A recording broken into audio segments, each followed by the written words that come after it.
The Wikiverse. So a while back, they had a challenge out about books that get you started on the path that you're going. Be it survival, prepping, hunting, foraging, fishing, whatever. They wanted to know what books actually got you going on it. I got to thinking about that, and I've been, been remiss. I haven't been out here doing the video like I should. I should have posted this up months ago, but we're here. I had to wait for Bella to come in and give me a hand. And don't forget Billy's over your shoulder, making sure. Billy's back there. He's supervising really well. He's good for that. So, but this is basically the early evolution of what I had when I first started doing bushcrafting, survival, foraging, and just anything really interested with nature. So it started off, as a kid, I had small books like this, Your Own Campcraft, which bushcraft was originally called, Campcraft, woodcraft, wood lore, take your pick. Now they call it bushcraft. They may end up evolving that into bush lore, who knows? Maybe not, because I guess that might be copyright infringement for a knife company. I don't know. But a lot of us started out in the Boy Scouts, and a lot of your basic skills you learned in the Boy Scouts: backpacking, knots, getting on a team, building things together. Take your pick. Right there, real quick. Camping, axemanship, backpacking, bird identification, cooking. It's all there in an old Boy Scout manual. This isn't my original book. I picked it up again to replace one that I lost, but as you can see, it's been there for a long time. So it's nothing new. It's the same old stuff. Same thing with this old Campcraft book. Then as I got out and started getting more money, getting on my own, I joined the service. I got into the service and I saw a lot of times where the occupation I held while I was in put me out into the woods a lot, the fields a lot. I never knew where I was going to be. And the education that we got for that was really sorely lacking. It was just incredible how much they expected you just to live out of your backpack and hope that you got your resupplies, and maybe you knew enough to eat that strawberry that you saw growing over there, or maybe you saw an apple growing in the field somewhere that you plucked off the tree and ate, if you were smart enough to know you could eat that apple. And that got me going, like, that's not right. I need to have more knowledge out there, because I'm going to be out there doing weird stuff. I don't know where I'm going to be. I could be in the jungles of Okinawa, up in the mountains of Korea, somewhere down South America, wandering through the rainforests. You just never know. I could be in a desert out in the Southwest, or the swamps down in the freaking Southeast, up here in the mountains of the Northeast. I've been all those places, and you really need to know what's going on out there. So I found this author who had a really good outlook. He's a little controversial now, but he gives a lot of cool stories and a lot of background on different areas of survival. Like this book tells you you're going to see wild stuff in some of the weirdest places. This one here tells you about dealing with wild plants and medicinal plants, edible plants, basic survival. On the picture, there's a bow drill. There's 2 different types of shelter. Here's a solar still. You can use this on a beach. You can use it in the desert. You can use it out in your backyard. Anywhere. You can use a solar still, set that up. You're not going to get a lot of water, so you'll have to set up multiples of those. That's just how they are. But you set them up, and they'll work, and they'll make your own water going for you. So it's just things that you pick up along the way. From there, I said, these are great books. They give a lot of information, but the thing that they're lacking is identification. So that led me into, I need to have books be able to tell me how to identify the plants I think I've got, instead of running into the plants that I don't know what I've got. Or something around those lines. Is it poisonous, or can I eat it and be able to go back and eat it again? So that's where that came in. Then as I got going, I started finding out that there were other books that you could get at like the PX, which was the Post Exchange, the store system for the bases. And so I found this field manual, Aircrew Survival Guide. That was usually issued out to Air Force, anybody on a plane. For the pilots and the aircrew, they would always keep a copy of it somewhere in their flight suit. So if they bailed out, crashed, whatever, even if they didn't know anything, they had at least some basics there in almost any terrain with equipment they're going to have with them. Shelters in this book are based mostly off of parachutes. So off the parachute, you've got this huge canopy of ripstop nylon. That's going to make an awesome tarp right there. And on top of that, everybody's favorite paracord. Paracord is what actually held the parachute in place to the harness that the paratrooper was wearing when he jumped out. He had literally thousands of yards of paracord on him whenever he jumped out of the airplane, and it was attached to his parachute. And that's stuff you pick up in these older books, which were always good. This is this is waterproof, huh? The whole thing? I don't know if that one is or not. Feel the pages. It might be a little water resistant. But the one that I had when I was in, I kept in a plastic bag in my own little pouch on my web gear. And after a few dunkings, even that plastic bag gave up the ghost and let the water in. So I ended up having to replace that one a couple times. And then, I don't know how many incarnations of this I have, but my original one actually started out roughly about the size of those 3 books. Maybe about like that. That was the original version that I first found in like the late 80s of the Survival Handbook. There's a lot of people swear by it. There's a lot of people that just swear at it. Again, take your pick. Yeah, you can't use the information in this book everywhere in the world. Yeah, some of the plants are different. But there's a lot of basic information in there that you can use. And if it's all you got, you need to go with it. The other thing that these books are good for is if you actually happen to carry them with you, instead of getting into a panic, you can sit down, take a couple breaths, open up the book, start flipping through it, and actually start focusing your mind on what you really need to do. Are there priorities you need to go with? This is Emergency Survival Month, Emergency Preparedness Month. So having the knowledge and the way just to sit down and think about it is one of the biggest keys to survival and preparedness. Well, the pocket guide, I don't know if you brought it out, but the pocket guide of this. Yeah, it's a lot smaller. There's an app now that you can put on your phone for the SAS Survival Guide. And there's a few other ones that they put out now that you can get as an app as well.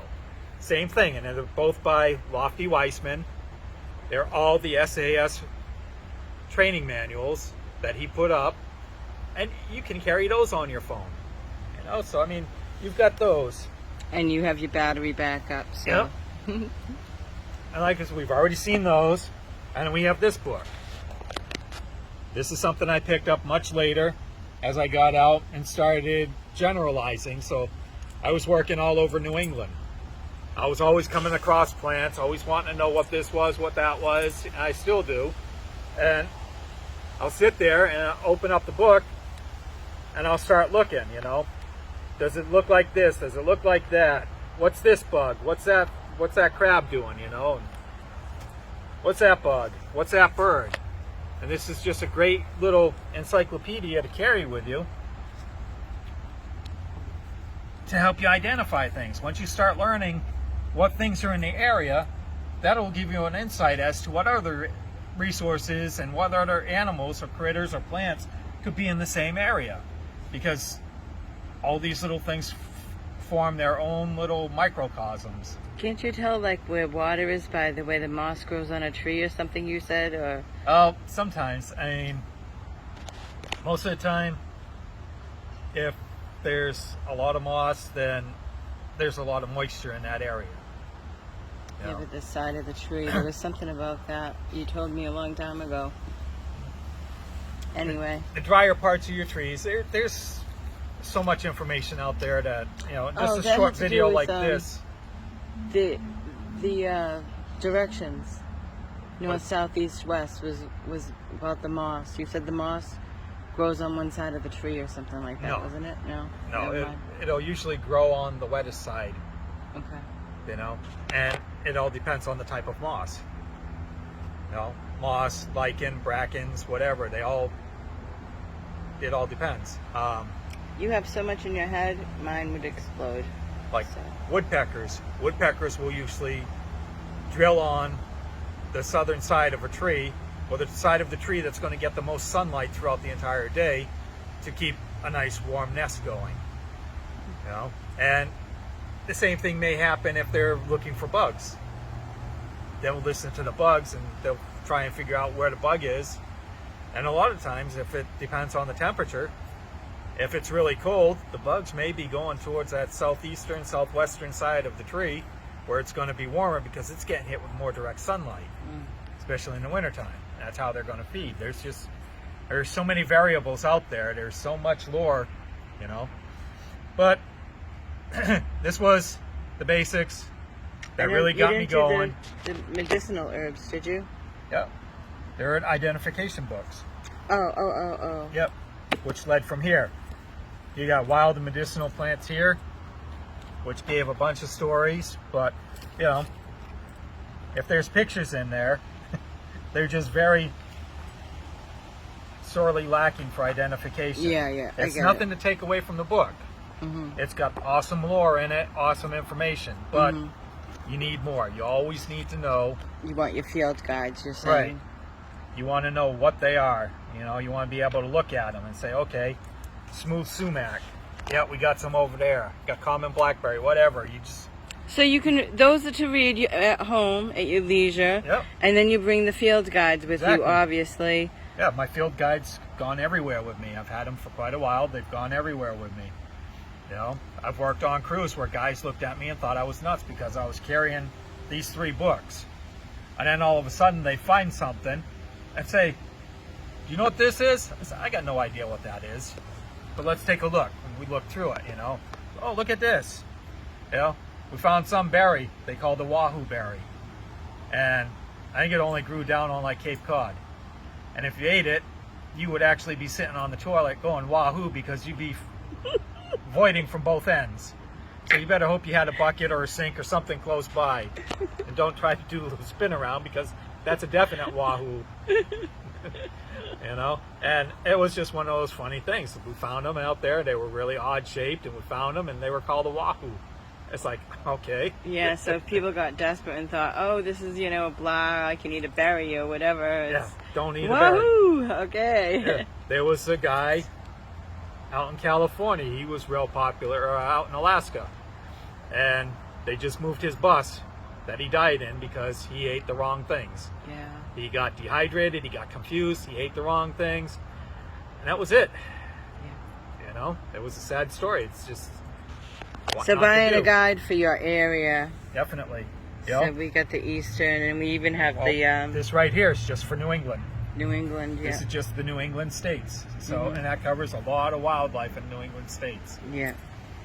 I don't know how many times I've referred back to that and how many miles that book's got, going from one end of Rhode Island up to, you know, the other end of Vermont, and yeah. wandering around out in Maine, and then back down to the other end of Connecticut and everywhere in between. I've been on the road, these different crews that we did stuff all over those places. Yeah. And I was able to identify a lot with that. And just with that, I could go back into these books and look it up. See, even Bella thinks it's a good idea. Sit down, relax, and get your books going. So there you have it. So you could drill down into your into your See, knowledge makes you identification. more comfortable. Right there. You got Makes a you coon feel hound. safe. Got a coon hound, telling you right there. Yeah, Knowledge makes you comfortable. Hope this helps everybody get their bushcraft on and get started reading. And knowledge is your number one. Yeah. And You can have all the gear that you want, in the world. If you don't know what to do with it, it's not going to do any good. Nope. And like I said, this covers all those bases of everything. These all tie together. Be it survival, bushcraft, hiking, camping, hunting, whatever, foraging, preparedness. It's all there. Mm-hmm. Anything outdoor related, you can pretty much cover with these. Yeah, I don't go far from home without the pocket guide of this, and I have a small medical guide that flips like this, Yep. with the plastic pages on there's CPR awesome, and all that there's stuff. There's awesome first aid guides out there. But those two, and that's only a tiny book too. That's the basics. But that's all I can carry. I mean, I obviously can't carry big books and guides and stuff, so. Like I said. But you can start. The service, whole thing is you can start. When I was in the service, I had one like that. Mm-hmm. And these two, they were always wrapped up in plastic bags. Yeah. As many plastic bags as I could. And they were stuffed away in my butt sack. I remember when I first met you, you had them all. But even if you take this out in the woods on these nice weekends, get offline, stop watching videos, and take them out in the woods and start identifying stuff like we did up the hill over there in Dogtown. Except for Wookiee videos. Watch the Wookiee videos. Watch the Wookiee videos. They're better though if you watch them on rainy days. Yeah, we're going long now, honey. All right, so anyway, there's the books that got you going in the direction you're in. The Wookiee version. So, hope it helps. Are you going to challenge someone else? Nah, this one kind of ran its course, and so I think people are kind of forgetting about it, but anybody who wants to respond, you're always more than welcome. Okay. So, you know how it all works. Do all the button stuff, the thumbs up, ring them bells, if you got a slingshot and you want to ding the bell, go ahead. Hey, that's how it works, man. I don't care. Let's do it up. All right.